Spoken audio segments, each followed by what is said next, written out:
when comparing appraisals for people of color to those for non-Hispanic white people within the same geographies, and that's the key phrase there, there are no or hardly any differences. Originating from deep inside the Rocky Mountains, transported through the power of the internet, and arriving inside your tiny earbuds. It's the Appraiser Coach Podcast, helping appraisers increase their efficiency, quality, and make more money. Here's the guy who makes it his life's mission to create value for real estate appraisers nationwide. Your host and the Appraiser Coach, Dustin Harris. The Appraiser Coach Podcast is filmed before a live studio audience. At least it is today, because my dog is sitting underneath my desk. That's right, folks. I'm back at home today, back in the Appraiser Podcast chair off the Appraiser treadmill. Back at you with another episode. Yes, we're going to talk about racial bias today. I know that I tread into deep water whenever I do that, whenever I go there, but we're going to go there today. First, I want to pause and remind you that we are sponsored by a great company called A La Mode. You know A La Mode.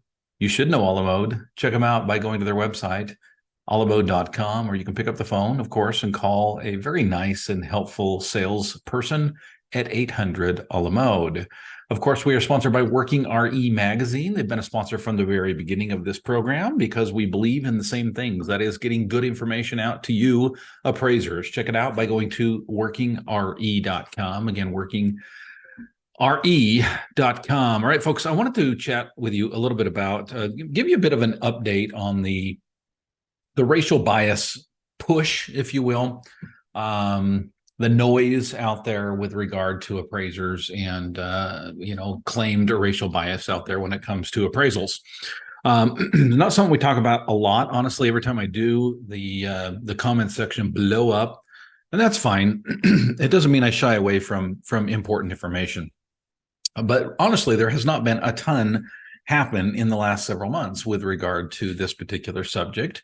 But one of my listeners brought my attention to an article that was published at the end of 2023 and this was, by the way, the one I'm going to be reading off today is from Bloomberg, was published actually November 2nd of 2023 at 8:24 a.m. Mountain Standard Time, just in case you wanted to know that. But you can find this article everywhere. It was published widely and talked about widely because it tends to support something that I've been saying for a very long time. And there's also, I would say, as we get into this, there's some devil in the details, as they say. And I'm going to get into that as well. I want to be very clear that, sometimes what you read in the headline is not all it is souped up to be. But I think in general, this article is positive toward my fellow appraisers. And the article is titled, if you wanted to pull this up and read along with me in your book, you'll know it is time to turn the page when you hear the chimes ring like this.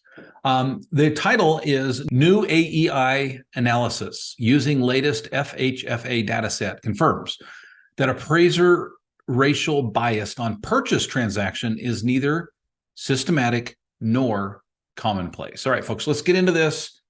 First of all, we've got to define who is this coming from. I think that's always important. When you're looking at a news story, you always have to follow the money, right? So they quote, and the study was funded by AEI. Well, I personally have never heard of AEI, at least that I know of. Had to do a little research here. So AEI is the American Enterprise Institute. Basically, it's a public policy think tank. Okay. Now, what's their reputation? I think that you always have to, again, you have to follow the money. You have to know where this is coming from. And to be fair, if you really have to kind of dig to get this information. Trust me, I had to dig a little bit to get this information. It's not commonly known, at least in my circles, at least in my brain, what the AEI is. And I think it's important with this article because even though AEI is known for its unbiased approach to things, right? And I want to make that clear. It is known far and wide, at least the research that I have done. This is a trusted institute that seems to report data properly. However, and I think it's important to recognize, it is funded by mostly right-wing corporations and people, okay? Koch brothers being probably their biggest donors, okay? Now, if that biased you with regard to what I'm about to say throughout the rest of this podcast, so be it. I just think it is fair. It's only fair, rather, to make sure that we are clear as far as who is funding this. Now, they make it very clear that this is using FHFA's own data set. Okay, it's used the Federal Housing Finance Agency's data set. What is that data set? Well, we all know where that data set is, right? So a quote from the article is this: new AEI housing center analysis shows that seemingly large differences in the share of undervaluations are, I hate that, by the way, when they call it undervaluations, but you know what I'm saying, or you know what they're saying. Undervaluation, meaning appraisals came in below the purchase price, okay, are almost entirely or entirely due to differences in geography. So I want that to sink in for just a little bit, because we have to start with the facts. And the facts say that when you are watching these, congressional hearings, for example, and you've got a panel of individuals on there, and they're quoting statistics, folks, you have to understand those statistics are probably pretty darn accurate. And when they say that in general, that values, and I don't remember the numbers they use, I'm just going to use a hypothetical number. And I want to make this very clear, in case somebody cuts this out and plays it, separately. This is a hypothetical number. In fact, I'm going to use the word hypothetical in front of the number so it can't be parsed. Well, it couldn't be easily. Let's say that what they're reporting is that in Black neighborhoods, that valuations are hypothetically 15% lower than in Caucasian neighborhoods. Okay, so when they report these kind of numbers, what the AEI is now reporting, again, they try to make this sound like this is not their reporting, but they're simply reporting FHFA's reporting. Okay, new AEI housing center analysis shows that seemingly large differences in the share of undervaluations are almost entirely or entirely due to differences in geographies. Basically, that's a lot of words to say that the difference is not through racial bias, it's because of where you live.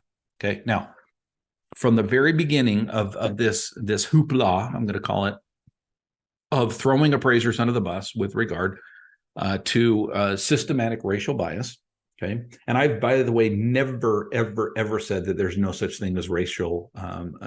There's no such thing as racist appraisers. They're absolutely, just like with anything, right? People are people, and a certain percent of people, I think, is pretty well known, are racist. And guess what? They're appraisers as well, right? There's such thing as racist appraisers. What we're trying to define here today is whether this is a systematic problem. Okay, whether this is, as the article points out, is this systematic? Is this commonplace? Okay, and so the article goes into the data, the key findings, if you will. The study basically indicates that racial disparities in appraisal values are more geographical than racial. Let me repeat that. They're more geographical than racial, meaning the study seems to indicate that the problem here is not that things are, it's not that appraisals in Black neighborhoods don't come in lower than they do in white neighborhoods. I think that is fact, right?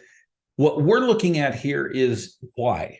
Why is it that is happening? And what this study seems to find is that those things are happening because, right?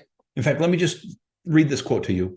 When comparing appraisals for people of color to those for non-Hispanic white people with the same geographies, there is hardly or no differences. There is no or hardly any differences, okay? Let me repeat that. In other words, if we're looking at the same geographies, so a neighborhood that you could not, so a lot of these things that you hear over the last couple of years is that in this neighborhood, this Black neighborhood, this minority neighborhood, values are lower than in this white neighborhood, okay? And they make the jump, the leap, the assumption that it's because of the color of the skin of the individuals in that particular neighborhood. Okay. Now, I from the beginning have said appraisals are about geography. Appraisals are about where you're at, where you live. Okay. I would not in any way doubt that the numbers that they're touting are accurate, that in general, minority neighborhoods are valued less than in majority neighborhoods. Okay. But the question is that because appraisers are racist?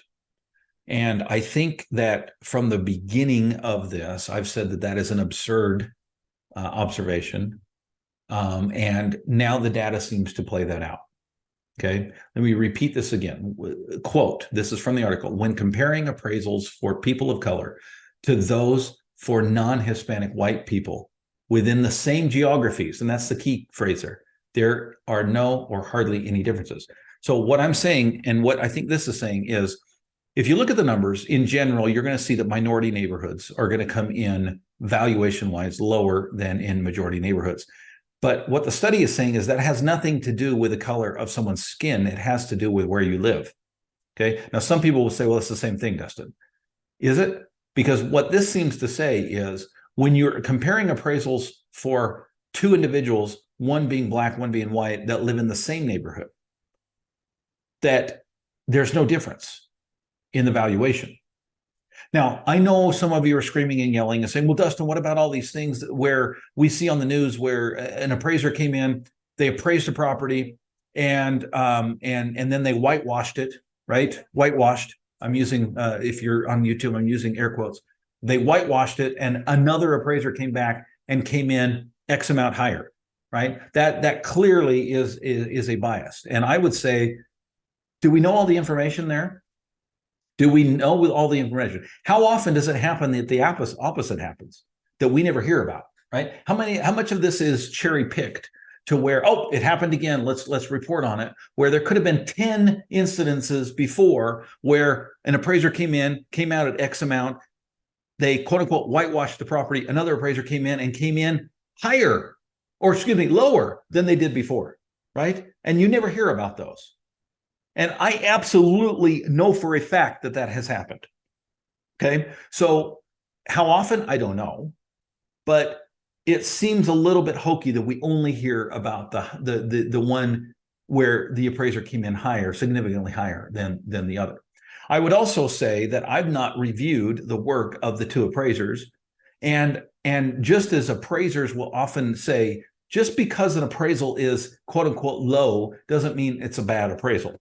And in every single one of these articles that I've read on this, it's frustrating because they make it seem as if it's just a no-brainer that the lower appraiser is the dumber appraiser, right? If you come in at 500,000 and your buddy comes in at and I don't mean me, but colleague comes in at 550, then obviously his appraisal is better than your appraisal, right? Somehow value and how high the value is has to do with how good of an appraiser you are. It's the same problem we deal with when we're looking for Google reviews, right? When we're out there searching for Google reviews for our company, and we're super careful because you don't want to ask somebody who thinks their appraisal came in low for a Google review, right? Because somehow that equals that you're a bad appraiser, even though you may have better analysis, better observations, better data, right, than the other person. Somehow you're the worst appraiser because you came in lower than the other appraiser. It's silly. All right. I want to get into more of this article because I think it's important for the appraisal industry. But first, I want to pause, remind you that we're sponsored by a great company called A La Mode. I call them a great company because, well, they are. I've been using A La Mode for 27 years. My dad, who got me into this industry, has been using it for at least 7-8 years before that, right? The Harris household has used the appraisal software called A La Mode for many, many years, and we trust it. By the way, folks, some of you would say, well, Dustin, of course you like it. It's what you know. Well, that's true to an extent. But I will also say to you that there have been many times that I have used another software. I do it frequently because of the business that I'm in with regard to coaching and getting into the intimate details of the businesses that I coach. I can tell you that A La Mode is the best. You need to be using them if you're not already. Check them out by going to alamode.com, or you can call them at 800 a la mode. Of course, Working RE is where I get a lot of information, and you should be as well. If you want to know what's going on in the appraisal world, you want to keep up on the topic that we are talking about today, which is racial bias. No magazine out there has been more forthcoming and more transparent than Working RE magazine. Folks, it is a one-stop shop for what is going on in the appraisal world. Check them out by going to their website at workingre.com. Again, it's workingre.com.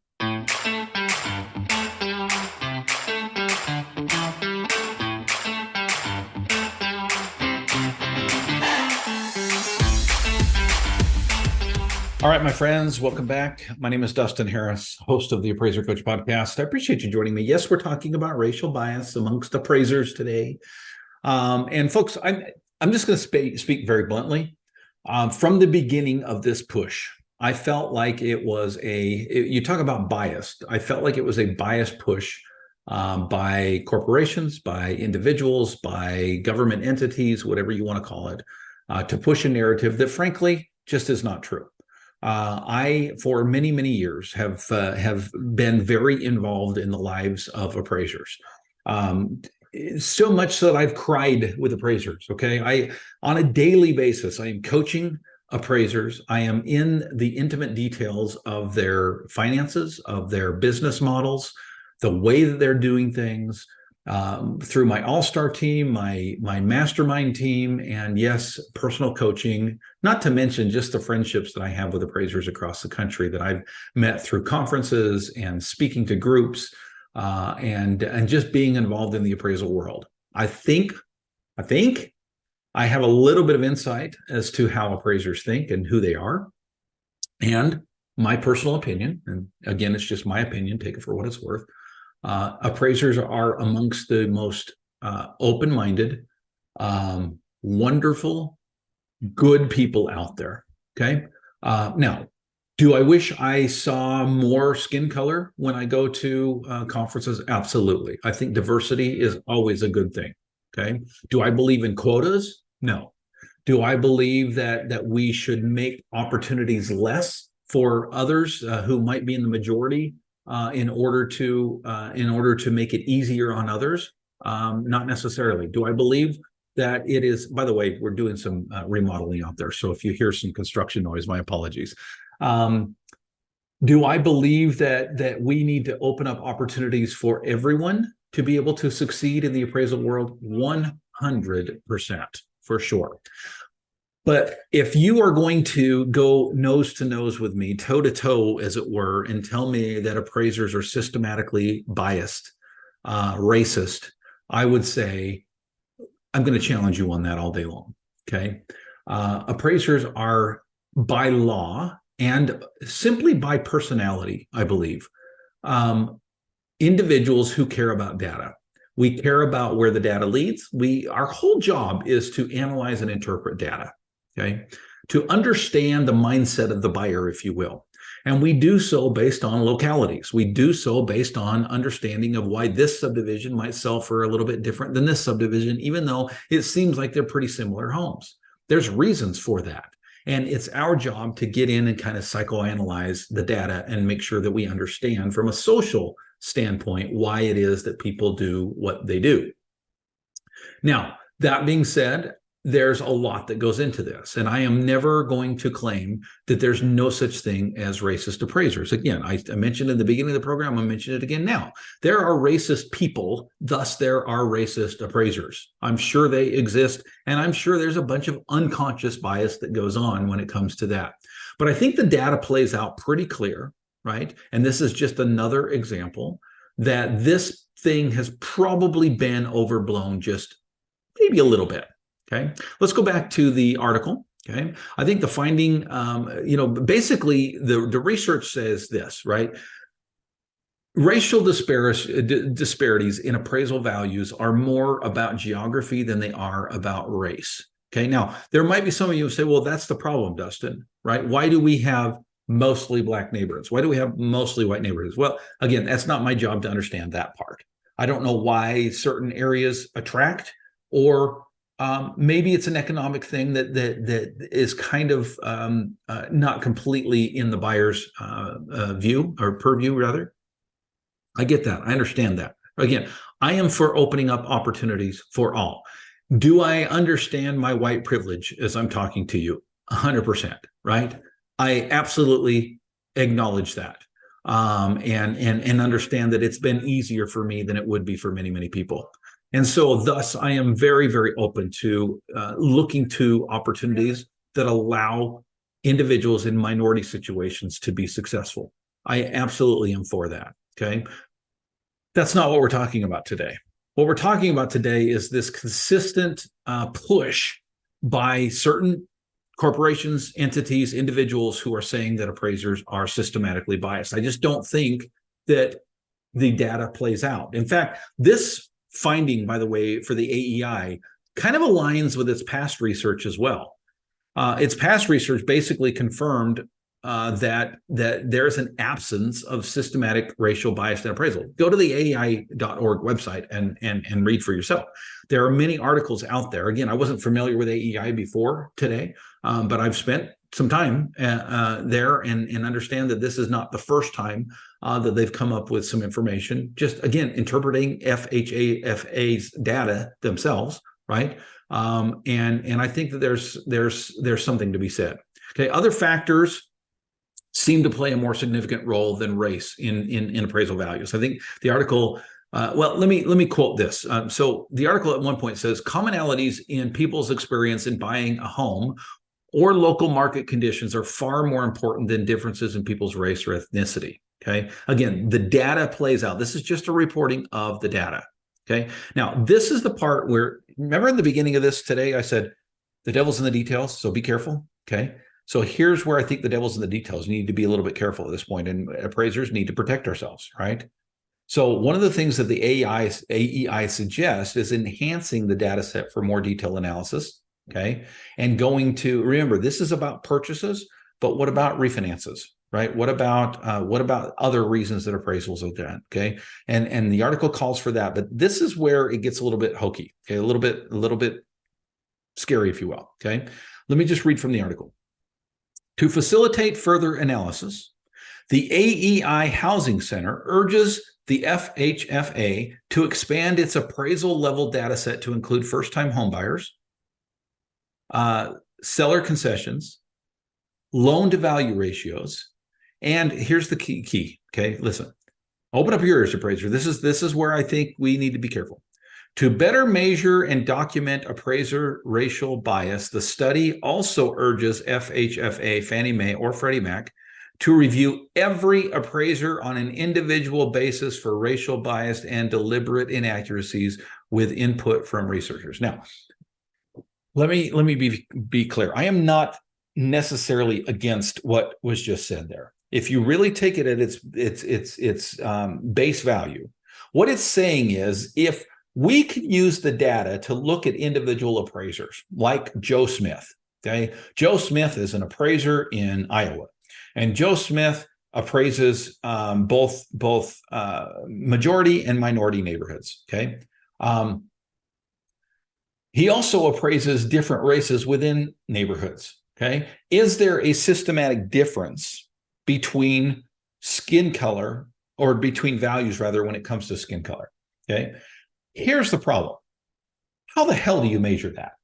I mean, when you really think about it, again, I want to read again. I'm just going to skip ahead. To better measure and document appraiser racial bias, the study urges that they review every appraiser on an individual basis for racial bias and deliberate inaccuracies with input from researchers. Okay. So first of all, how do you do that? Second of all, does that open up appraisers for more liability? Right? Basically, what it's saying is we think that the GSEs need to be very careful about reviewing every single appraiser and find out if there's some inaccuracies. And then it says with input for researchers. Okay, great. So the researchers get a say in that, right? But the problem with this is, number one, is it going to do any good anyway? Number two, what kind of liability does that open up an appraiser for? Because here's the thing, folks. There's no such thing as a perfect appraisal. I've said it before. I'll say it again. I've never turned in a perfect appraisal. If you wanted to find something wrong with any appraisal that I've ever done, I promise you it won't take you very long to find it. Okay. Now, it may be as simple as a spelling error, a grammar error, but it's probably going to be something more significant than that, right? We do our very best with quality control and checking and double checking, crossing our T's and dotting our I's. But the honest truth is we're dealing with technology that is flawed. We're dealing with our human brain that is flawed, right? We're dealing with who we are. And as a consequence, there's going to be no such thing as a perfect appraisal. Even individuals that others would look at and say, that person is the quintessential appraiser, right? I actually have a name in my head. I'm not going to say it on the microphone, but if someone were to say, who is the best appraiser of all time? I've got a name that pops to my head. I don't know who pops to your head, but I've got a name that pops to my head. Somebody I've met who I highly respect and look up to, somebody who's retired now, but it's probably a similar name to most of you who at least have been in this a few years, right? You would probably come up with this same name. I promise you that even he has never created a perfect appraisal. In fact, the individual that I'm thinking of is pretty big into education, and I think on a regular basis has said there's no such thing as a perfect appraisal. Okay, so the problem is you start to dig into this a little bit, and then you run into some problems. Okay, all right. From the article, well, in fact, let's just close with this. The AEI Housing Center remains committed to correcting false narratives as a proper diagnosis for the problem is a precondition to making appropriate policy recommendations. So basically, they're stepping back and saying, you know what, we're committed to making sure that the data that we put out there is accurate and that we're not committing the same misstep that many people have accused appraisers of committing, and that is the unconscious bias, right? Okay, I may not be a racist, but do I accidentally, subconsciously, commit errors that are not in favor of the individuals that I don't associate with as well, right? And I think that there is something to that. And honestly, folks, I think we as appraisers need to be open to that. We need to understand what it is that we do. This is why I love the move that the whole industry is moving toward, and that is technology, better data set, better information, right? So that we as appraisers can better make our decisions, so that we can better come up with supported, and I think that's key here, right? Supported conclusions. In fact, that's how I'm going to end today, is reminding appraisers the best defense is a great offense, right? And what I mean by that is the best way to defend yourself against racial bias is to prepare for the worst. And that is when you make an adjustment, when you choose a comp, when you do anything in an appraisal report that comes down to your opinion, that you have support. If you've got support, right? If you have an understanding and a typical buyer can understand your reasoning, that you tell the story, I think that's where you're going to be in the green. I think that's where you're going to be best supported, right? Make sure that these opinions are not simply your opinions, but they are fleshed out in science. They're fleshed out in the data. Thank you for joining me today, folks. Hope this has been helpful. I'm sure the comments will come rolling in, and that's okay. We encourage that. If you're on YouTube, would you hit like if you did like this video, and would you hit subscribe so you don't miss any of these? It really does help our metrics and helps us to move forward. Thank you, folks, and go create some value. You've been listening to the Appraiser Coach podcast with Dustin Harris. If you like what you hear, please give us a 5-star rating and post a short review on iTunes. For more in-depth insider information on how you can make more money as a real estate appraiser, visit theappraisercoach.com and sign up for the All-Star team today. Thanks for joining us. And now, get out there and create some value.